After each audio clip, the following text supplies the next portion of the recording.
नमस्कार दोस्तों। हर माता पिता को अपने बेटे से ये उम्मीद नहीं रखना चाहिए कि वो आपके बुढ़ापे समय में आपके लाठी बनेंगे।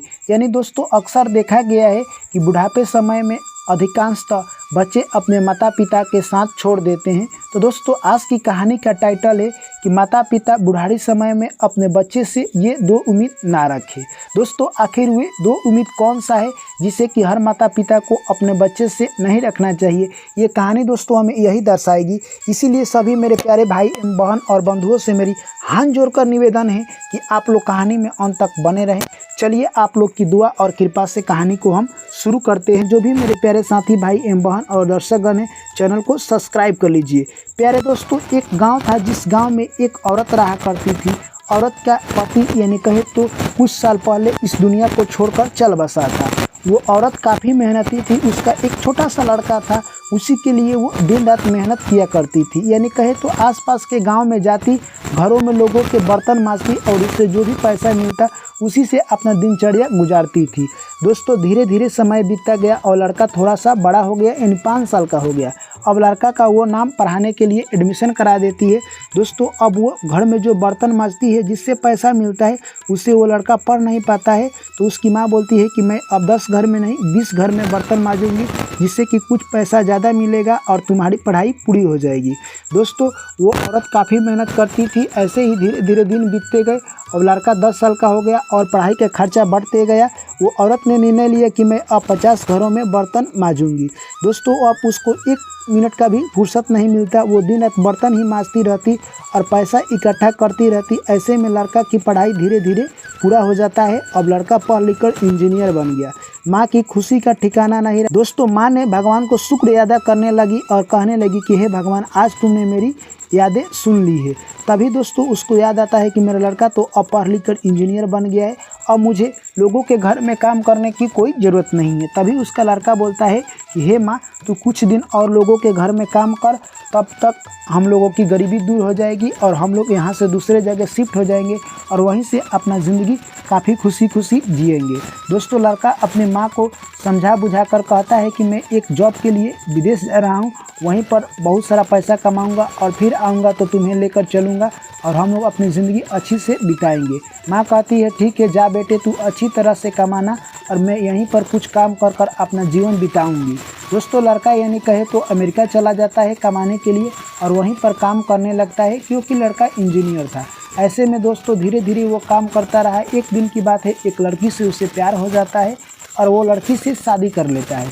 दोस्तों समय निकलता गया, इधर 5 साल हो गए। एक दिन भी घर पर लड़का ने फ़ोन नहीं किया। माँ का आस दिन पर दिन टूटता जा रहा था। माँ ने गांव के किसी लड़के से नंबर लेकर उस लड़के के पास यानी कहे तो अपने लड़के के पास फ़ोन करती है।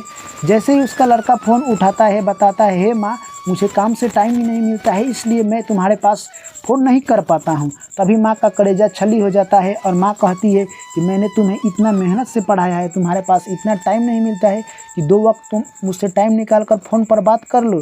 दोस्तों उसके बाद लड़का कहता है कि हे माँ तुम्हारे लिए एक सरप्राइज़ है, मैंने तो शादी कर लिया है। जैसे ही यह बात माँ सुनती है उसके कलेजा छली हो जाता है और सोचती है कि मैंने तो तेरे लिए ख्वाब सजा रखा था कि यहाँ पर गाँव में हम लोग शादी करेंगे और धूमधाम से करेंगे। दोस्तों लड़का बोलता है माँ नहीं, अब मैं तुम्हें बहुत बड़ा खुशखबरी देने वाला हूँ क्योंकि अब तुम्हारे घर पोता आने वाला है। तभी माँ बोलती है ठीक है तू बहुत जल्दी आकर मुझसे मिल। दोस्तों लड़का फ़ोन रख देता है। फिर धीरे धीरे समय बीतने लगता है। फिर 2-3 साल निकल जाते हैं और उस लड़का को एक लड़का होता है जो कि इस बूढ़ी माँ का पोता हुआ है। दोस्तों ऐसे में फिर लड़का फ़ोन नहीं करता है और एक दिन अचानक फ़ोन आती है कि हे माँ तेरे घर यानी पोता हुआ है। तभी बूढ़ी माँ कहती है कि तुमने तो मुझे बताया नहीं और मुझे पोता से कब तक मिला रहा है, शादी में तो अपना बुलाया नहीं, तू कल ही मेरे पोते को लेकर घर आ। तभी दोस्तों लड़का आता है अगले दिन घर। जैसे ही माँ देखती है तो खुशी से झूम उठती है और उसके लिए अच्छी अच्छी व्यंजन बनाकर रखी हुई थी। परंतु जैसे माँ अपने लड़के को देखती है तो बोलती है कि तुमने पोते को लेकर क्यों नहीं आया। तभी दोस्तों लड़का बोलता है कि हे माँ विदेश से आने जाने में लड़का का बहुत खर्चा है, इसलिए मैंने तुम्हारे पोते को लेकर नहीं आया और हम लोग अब गांव में नहीं रहेंगे, यहाँ से हम लोग गांव छोड़कर चलेंगे। दोस्तों लड़का आता है और कहता है कि हे माँ जो यहाँ पर हमारा घर है उसे हम लोग बेच देंगे, मैं प्रॉपर्टी डीलर के पास जा रहा हूँ और यह बेचकर हम लोग यहाँ से निकल जाएंगे। तभी माँ कहती है कि हमारे ये पति का निशानी है, इसे हम नहीं बेचने देंगे। तभी लड़का अपनी माँ को समझाता है कि हम लोग गाँव में पुनः फिर नहीं आएंगे, इस झोपड़ी में रहने से कोई फ़ायदा नहीं है, हम लोग शहर में ही रहेंगे और यह बेचकर यहाँ से निकल जाएंगे। माँ कहती है जा बेटे तू बेचकर आ। दोस्तों वो लड़का जाता है प्रॉपर्टी डीलर के पास और अपनी घर बेचकर पैसा लेकर चला आता है। दोस्तों माँ को बोलता है कि तुम तैयार हो जाओ, हम लोग यानी जहाज़ से निकलने वाले हैं अमेरिका। अपनी माँ को लेकर यानी कहे तो वो स्टेशन पहुँच जाता है और अपनी माँ को बाहर बैठा देता है और बोलता है कि हे माँ तू यहीं पर बैठी रह, मैं अंदर से आता हूँ कुछ कागज़ और टिकट चेक करा कर। दोस्तों वो अंदर जाता है और 10 बजे वाली फ़्लाइट से कहे तो वो अमेरिका निकल जाता है। दोस्तों इधर जो बूढ़ी माँ थी वो बैठी हुई थी, यानी कहे तो स्टेशन के बाहर बैठी शाम के 5 बज गया। बूढ़ी माँ ने सोचा कि मेरा लड़का अभी तक क्यों नहीं आया, आखिर अंदर क्या कर रहा है। तभी बूढ़ी माँ जाती है और सिक्योरिटी गार्ड से पूछती है कि मेरा लड़का अंदर गया है, अभी तक क्यों नहीं आया। सिक्योरिटी गार्ड अंदर जाते हैं और पता कर आते हैं कि जो आपका लड़का है यानी वो कहे तो 10 बजे की फ़्लाइट से अमेरिका निकल चुका है। यह बात सुनते ही बूढ़ी माँ के कलेजा छली हो जाता है और उनके कहे तो पैरों तलों से ज़मीन हट जाता है। यानी बूढ़ी माँ सोचने लगी कि मेरा जो भी घर था वो भी बेचकर मेरा बेटा मुझसे झूठ बोलकर पैसा लेकर निकल गया, अब मैं क्या करूं, मेरा दुनिया में इस कोई सहारा नहीं है। दोस्तों वहां से बूढ़ी माँ यानी कहे तो स्टेशन से उनका घर काफ़ी दूर था, वहाँ से बूढ़ी माँ को घर आने में यानी 10 से 15 दिन लग जाते हैं। दोस्तों उधर लड़का यानी कहे तो जाकर अब ऐश की ज़िंदगी जी रहा था, क्योंकि उसके पास जो भी प्रॉपर्टी थे उतना पर्याप्त नहीं थे ज़िंदगी जीने के लिए, और यहाँ से जो लेकर गया था उसी से अपना ज़िंदगी खुशी खुशी बिता रहा था। दोस्तों अक्सर एक ज़िंदगी में बात कही गई है कि आप किसी को दुख देकर अगर हंसते हैं तो होनी आपको 100 बार रुलाती है, इसलिए किसी को दुख देकर हंसना नहीं चाहिए। दोस्तों लड़का ने ठीक अपनी माँ के साथ वैसा ही किया जैसा कि बहुत गलत काम किया। दोस्तों बूढ़ी माँ यानी कहे तो अपने घर तो पहुँच जाती है 15 दिनों के बाद। जैसे ही घर आती है प्रॉपर्टी डीलर बोलता है कि हे माँ ये तो अब तेरा घर नहीं रहा, तू यहाँ से चली जा। तभी बूढ़ी माँ अपना सारा कहानी सुना देती है। प्रॉपर्टी डीलर को लगता है कि ज़िंदगी में हमने तो बहुत सारा पैसा कमाया है, उस पैसे का क्या मोल जब एक हम गरीब औरत को मदद नहीं कर सकते हैं। दोस्तों प्रॉपर्टी डीलर ने कहा कि हे माँ आज से ये घर तुम्हारा पुनः हो गया, मैं इस घर को छोड़ देता हूँ, तुम्हारे नाम फिर से लिखवा देता हूँ और मैं दूसरा घर खरीद लूँगा। दोस्तों यह जैसे ही बूढ़ी माँ सुनती है उसके कलेजा कहे तो थोड़ा सा अच्छा होता है, यानी उसके मन में ये ख्याल आता है कि कोई दुनिया में तो ऐसा व्यक्ति है जो कि अपने से भी ज़्यादा प्यार कर रहा है, यानी अपना पराया हो गया और पराया अपना हो गया। यह बात सुनकर माँ के आंखों से आंसू आ जाते हैं।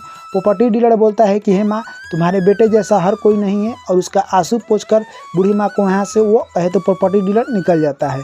अब बूढ़ी माँ उसी घर में रहती, जो भी लोग आते वहाँ से कुछ खाना दे देते, खाकर वही जिंदा रहती। ऐसे ही धीरे धीरे समय निकलता गया दोस्तों, और कुछ दिनों के बाद बूढ़ी माँ इस दुनिया को छोड़कर चल बसी।